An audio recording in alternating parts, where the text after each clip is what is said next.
Hello and welcome to today's webinar, Leveraging AI to Drive Insights-Led Personalization at Scale, sponsored by MoEngage. My name is Rebecca Ackerman with the American Marketing Association. Before we start, I wanted to point out that there is a Q&A box you can put questions into, and you can also participate and network in the chat box.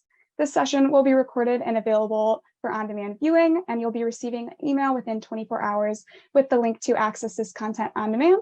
Very excited to introduce you to our speakers, Megan White, Vice President of Marketing for North America at MoEngage, and Louisa Franzen, Product Marketing Manager for North America at MoEngage. And with that, I'll pass it over to our speakers.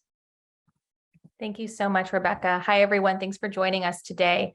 I wanted to quickly just walk through the agenda. So I know as a marketer, I struggle with personalization probably as much as everyone else. It's something that has been a bit of a buzzword now for years, but it's still so important. And it's a strategy that we have seen be successful. So what we're going to talk to you about today is really how to make personalization seamless and take the guesswork out of your strategy so that you could be more effective with your time, get more things done, and get better insights on your users. So we'll talk to you a little bit about data-driven marketing techniques, leveraging AI. We'll also go through a crawl, walk, run approach to personalization that you can take away and apply to your own strategy. And then we'll share with you one example of a brand that is one of our customers who has done this successfully and has been able to really not only reinvent their strategy, but also seen some great results from it. So we are excited to be here today to talk to you about all of those things. If you don't know who we are, we wanted to give just a quick example of MoEngage. So we've been in the space for about 8 years now, and we are a customer engagement platform. We consider ourselves an insights-led engagement platform because not only are we providing you with the engagement tools so that you can share and communicate with your audiences across channels like SMS or email or mobile personalization, but we're also giving you the intelligence to make better decisions on your users so that you're able to understand what they care about and when, and you can apply those strategies to your own audiences very seamlessly within your team. So we are highly rated and globally recognized. We've been recognized by Gartner, Forrester. We're partners with AWS, and we have had some competencies as part of their customer success program. We're also mentioned by G2 and Gartner Peer Insights from customers. I just wanted to show you some of those. And in terms of our customer base, so we are a global company. We have our US headquarters out of San Francisco, but we support regions across the world, and we work with customers across different industries. And so we're really excited to be here today. We do support mostly B2C consumers, but we do have some B2B customers as well, which you can see some of those on this list. So a lot of these strategies will be both applicable to both B2C and B2B.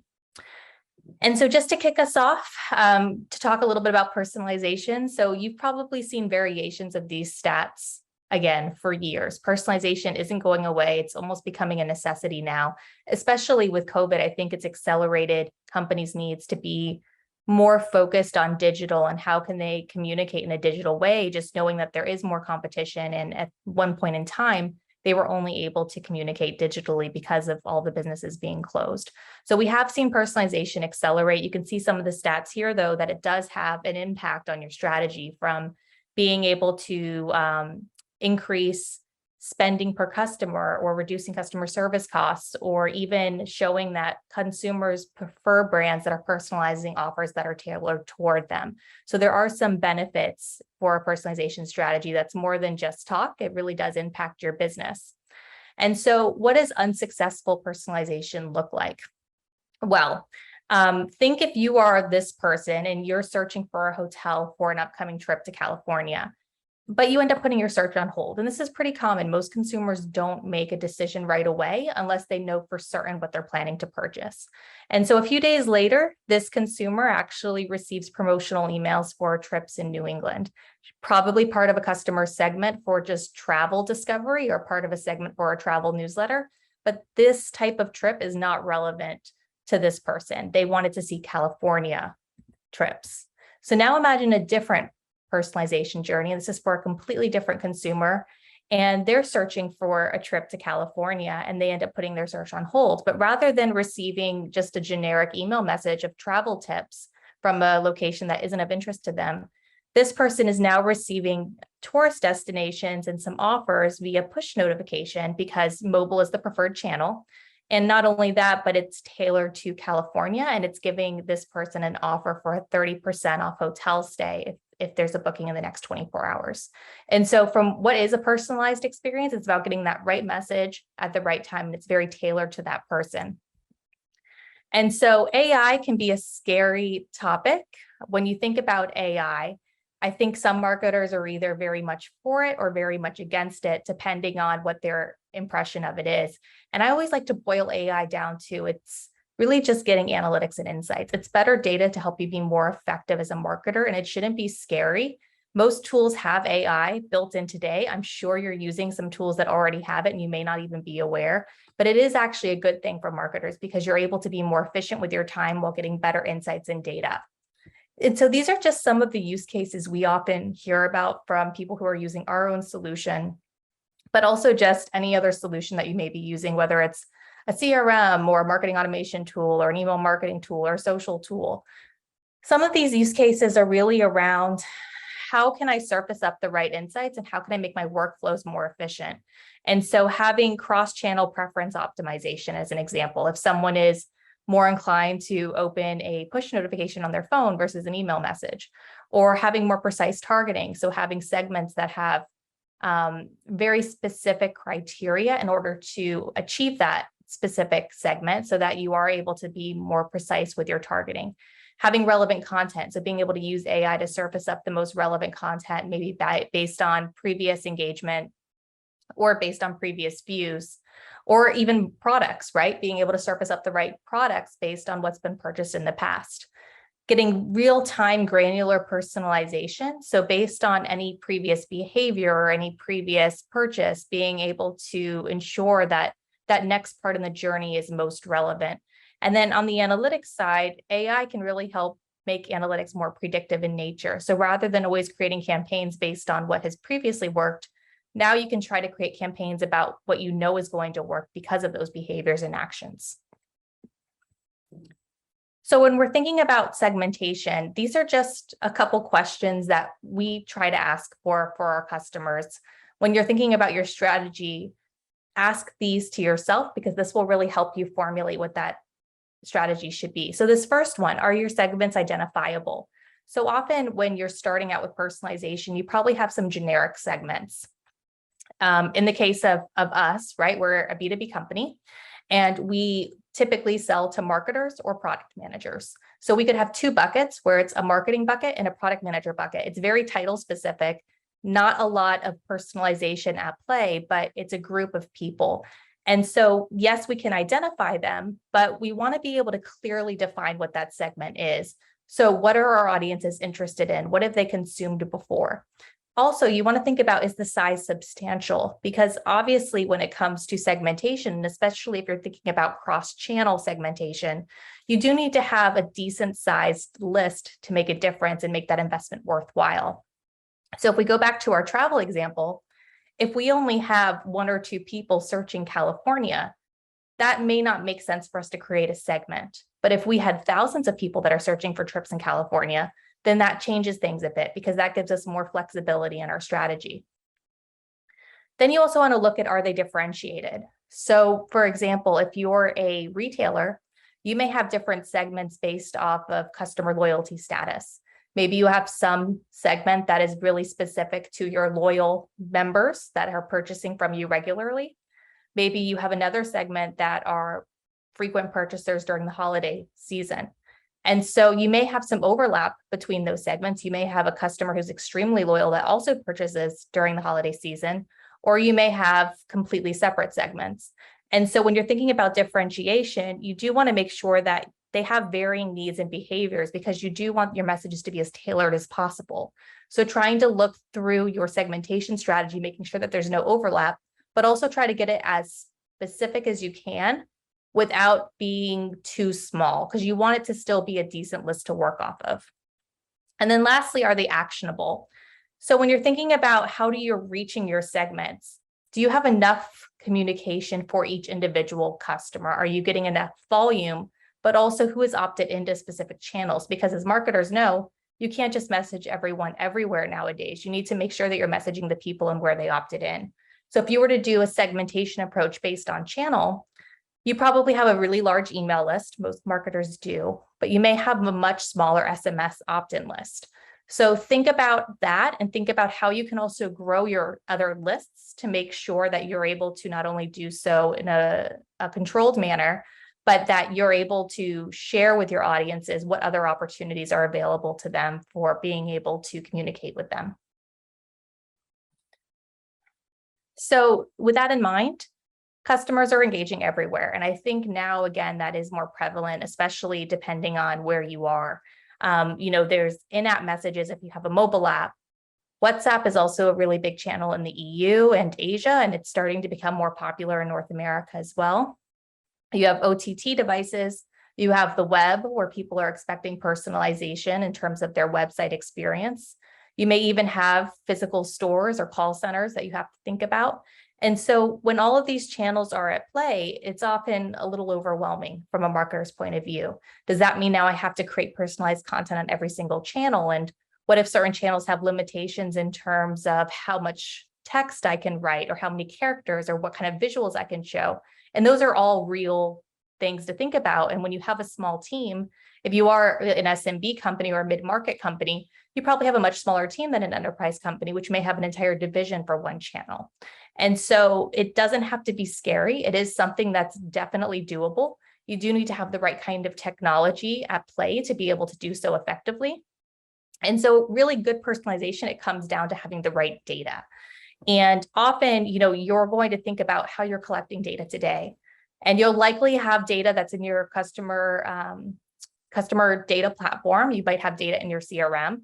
You could have data in Google Analytics. You could have data in your email marketing tool.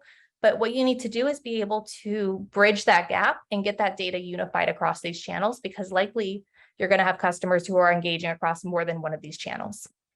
And so just thinking about the entire customer journey, you're aiming to build that single view of the customer. And so I'm going to pass it over to Louisa, and she's going to speak to what are those components of a single view of the customer and some of the different types of data that you should be exploring and thinking about.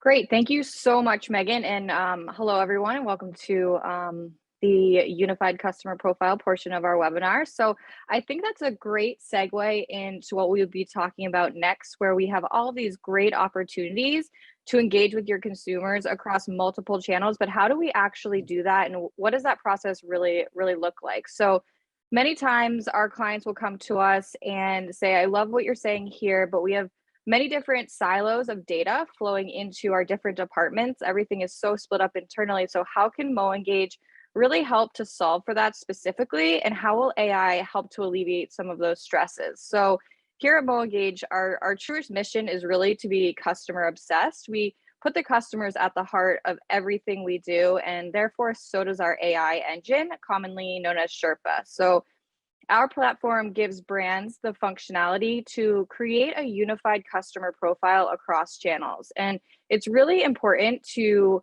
remember that information can and should be enriched over time so that you can always get a real-time and up-to-date view of your customer profile as their behaviors change and evolve. So here we see that at MoEngage, this can all be automated through our AI engine so that you can do this at scale, not just for one Sarah, but for all of your customers across all of your channels.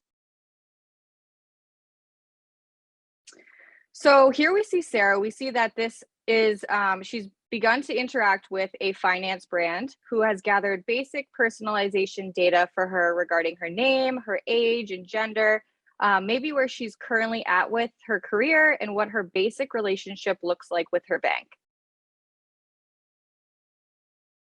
And as her relationship begins to evolve with her bank, we see that she has now downloaded their app. We can see what she looks for and reads about when she is in their app. And then we can see what she is researching regarding savings accounts and proceeds to then open that savings account, growing her digital adoption and customer loyalty with their brand. And so we can really see this natural relationship beginning between her finance brand as she evolves, and therefore so does her journey. And so Sarah now wants to educate herself on some personal banking and savings tips, and has signed up for her bank's newsletter called Finance Weekly. She gets push notifications and email alerts so she never misses anything valuable, and is now segmented as a loyal consumer for the brand and deemed an aspirational home buyer, and therefore her messaging should reflect that. So she'll no longer be getting messages about opening savings accounts, but instead home loan offers. And we see that she prefers these mobile push and email alerts, and therefore these messages delivered should reflect that knowledge. And so as her financial education and savings progresses, we can see on this last slide that her relationship with the brand will change once again. So as we know, Sarah has demonstrated interest in home loan information based on her behaviors and interactions. When her savings account has reached enough funds, her affinity group automatically changes from aspirational home buyer to eligible home buyer, and the bank enters her into a cross-sell campaign journey, triggering an at-home loan offer automatically. She'll be prompted with a message from her bank with a loan offer at a competitive rate via email. She opens but may not yet click or convert. As part of the cross-sell campaign, the bank then triggers a mobile push notification automatically to Sarah as the next best step in her customer journey. Sarah converts and her segment changes from loyal customer to champion. And so now imagine having to do all of that manually. Here at MoEngage, we are an open source platform that offers data in a centralized location so you can get that unified customer profile that allows you to get a better understanding of your customers and engage them in more meaningful ways through personalized communications across channels. Rather than you manually segmenting your audiences, our AI engine is the brains of the operation doing that work for you. It will assist you with personalization and testing because it's smart enough to recognize each decision and get the insights you need so that you are not sifting through Excel reports to make those decisions after the fact. You can leverage our native analytics and integration data from other tools to get single view of your consumers across channel, and most importantly, at scale, so that your brand knows everything it can about each and every Sarah that you have a relationship with. And as your brand's journey to scaling your personalization could look very different from another brand. One brand's strategy could be as simple as one channel where they geo-target their consumers compared to a different brand where they are using multiple channels and incorporating predictive analytics or AI segmentation. Everyone's stages and journeys to personalization maturity will be different, but whether your brand is within the crawl, the walk, the run, or the fly stages, AI can help to alleviate those stresses of scaling to personalization maturity.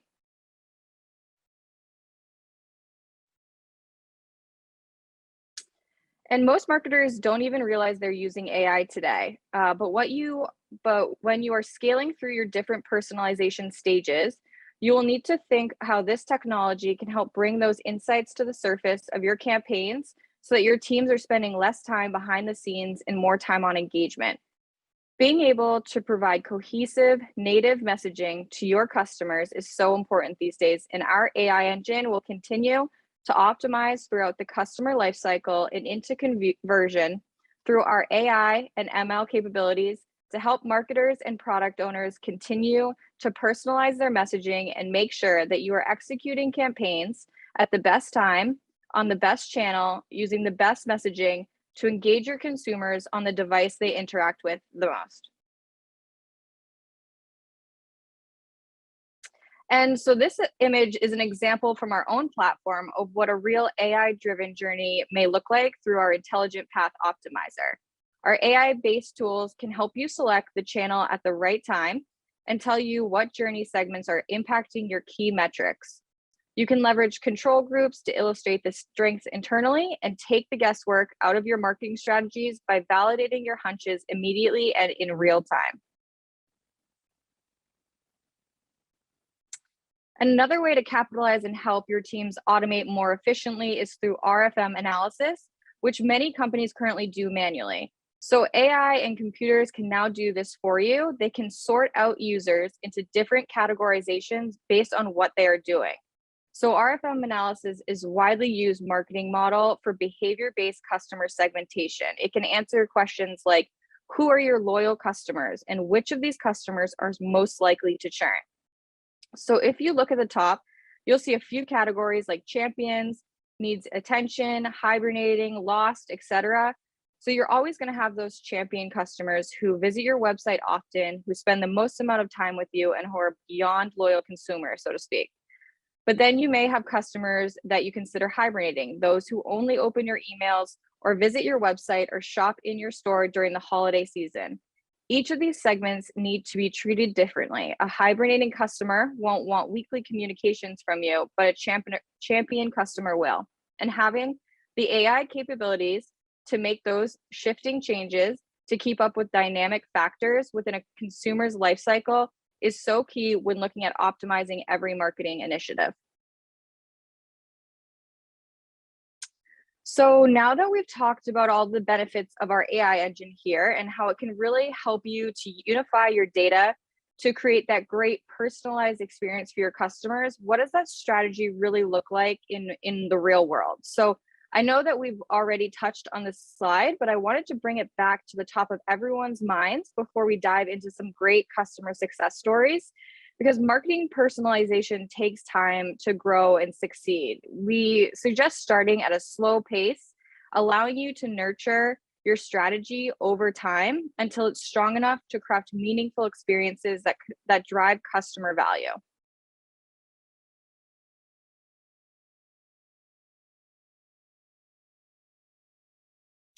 So here we have OneWeather. This is a good example of a case study leveraging elements of stage 1 and stage 2 of our personalization maturity. So OneWeather is a top-rated weather app for Android on Google Play Store that provides real-time local weather predictions. There are more than 8 million active users, of which 95% are from the US, and they do not have user personally identifiable information and hence can only leverage location data and weather search history based on approval from the user. So OneWeather followed the basic user engagement practices for regular weather updates. However, the brand observed lower page sessions within the app due to no re-engagement campaigns. So with MoEngage, they were able to understand users' app behavior and historical location preferences, which helped them to personalize their messages based on the geolocation of the user. So obviously weather is very important. Most users are checking their phones now for real-time updates. And so they use mobile push notifications and alerts their users in real time at the right time. So as a result, they gained about 25 million incremental app opens and a 3.8x engagement rate. On the opposite end of the maturity stage, we have Cocoa Melody. This is a great story showcasing a brand at the stage 3 or stage 4 in their journey through personalization maturity. This great growth story around how they were able to create an extensive multi-channel strategy using our campaign orchestration tool. Cocoa Melody is a bridal brand that is known for its multi-channel retailing across offline and online stores, ensuring shoppers get a unique, hassle-free buying experience. Their marketing team has been driving cross-channel customer engagement with multiple tools and was using online ads with Google and Facebook to drive users to their website and app. However, over a period of time, the brand observed steep drop-offs at various stages of the purchasing journey. So Cocoa Melody's marketing team had a few obvious challenges around conversion rates, poor insights, and the inability to personalize, but had a clear vision of what they needed for their next automated engagement tool. So number 1 would be the need to centralize data, and 2, provide relevant messaging and personalized engagement across multiple channels.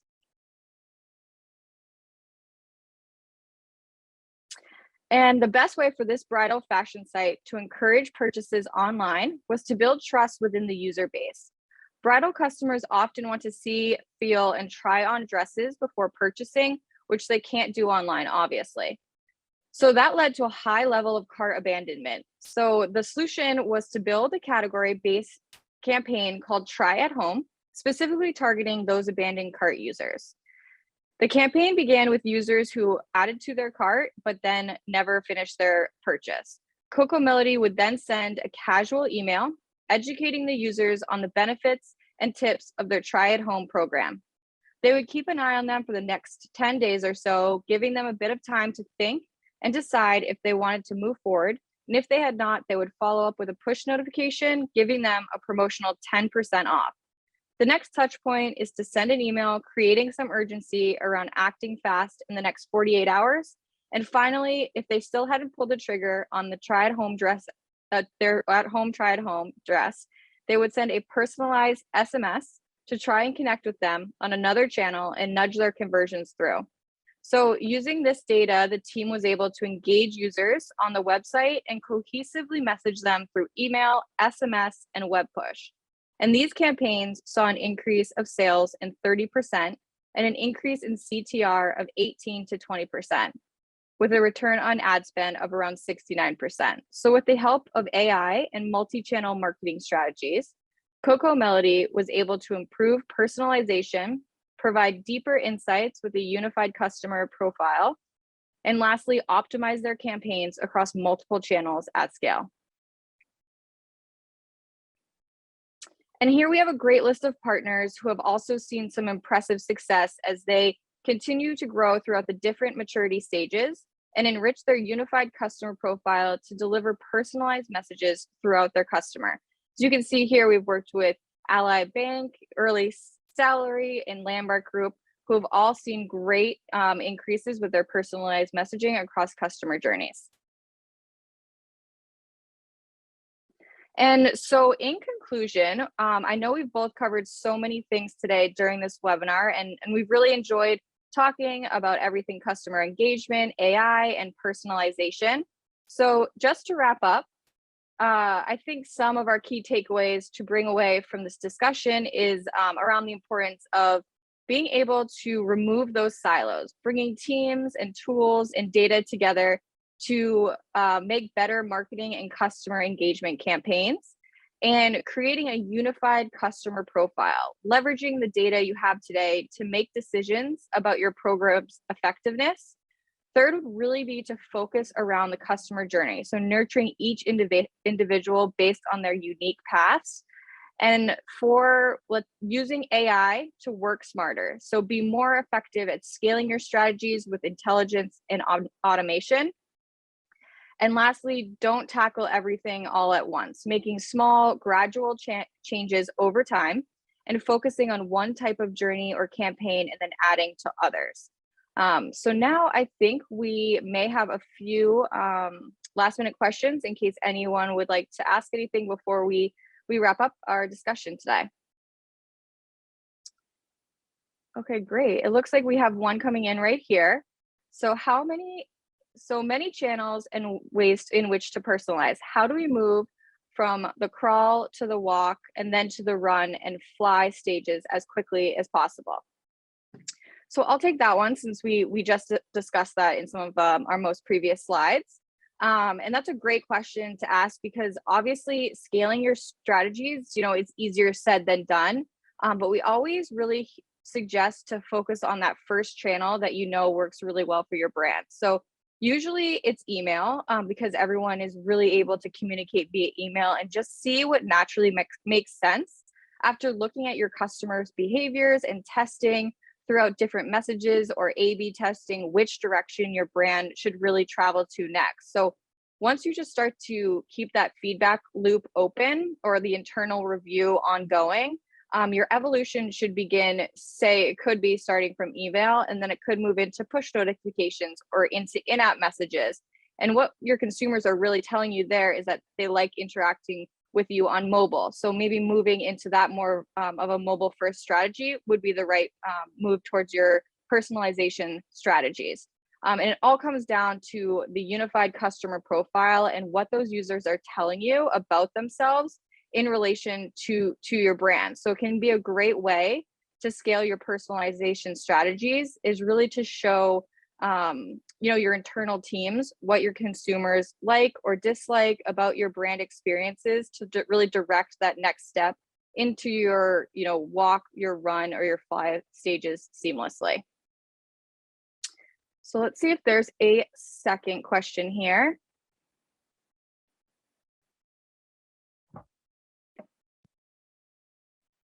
What are the key metrics to focus on in building a case for dedicating more resources to personalization? I'll take that one. So whenever you're thinking about a business case, obviously it's much easier to be able to make a business case when you know that something has worked before. And I think in the case of anyone who's using personalization, sometimes it does take time before seeing some of those results.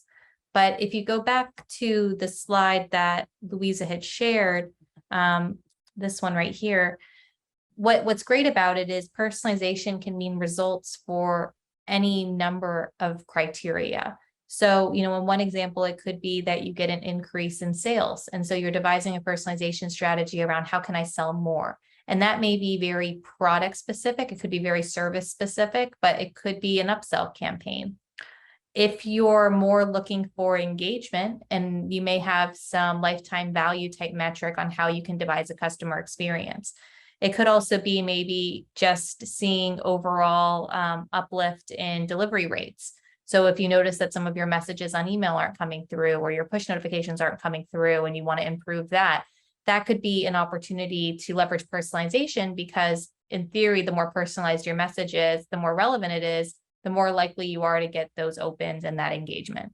So really, I think when it comes to how to make a business case, you want to always start with, what are you trying to improve? And if you can take a small test where you only try to focus in on improving one metric, and then you have some early results to be able to make the case to invest more in a certain topic, that's how I always find that to work really well. If you're a small company, especially, and you have a small team, it may not make sense to have one person solely dedicated to personalization. I think that, personalization is something that many people have to come together on to be able to come up with what that experience will look like and what impact that has. So it's a long way of saying, try to test first. I think Louisa, when she shared the crawl, walk, run, fly diagram, even honing in on that crawl stage, because one weather was the example we reviewed. That's all they did. They were at stage one. They didn't even look at doing other activities as part of the other elements, and they were able to see results just from that effort. So I think start small and then try to improve over time will help. Great. Thank you so much, Megan. And I think we have one last question here. What is MoEngage's key differentiator from other vendors out there? And I would say that the key differentiator for MoEngage is that we are 100% a customer-centric, campaign-oriented platform. So unlike other vendors who are more campaign-centric, we really look at that unified customer profile as the heartbeat to our whole platform, and hope that we're building everything around our customers and always being able to continuously listen and predict what they are hoping for next. So I don't know if you want to add anything additional to that, Megan. I think I would just say that, there are a lot of martech tools out there, and we aren't looking to replace any of those tools, but we are trying to give you the right data and intelligence to make smarter decisions. But on top of that, giving you one, built-in tool that can do both insights and analytics, but also engagement. So whether you have an email campaign, whether you have a mobile app campaign, we want to make sure that you have the ability to communicate with your customers no matter where they are. And I think that's what makes us different. Great, thank you. And if there's any other questions, we're happy to stay on the line and answer anything else that comes up. Otherwise, please reach out to either one of us. We'd be happy to speak with you guys one-on-one, or if you guys want to shoot us a quick question, we're happy to connect.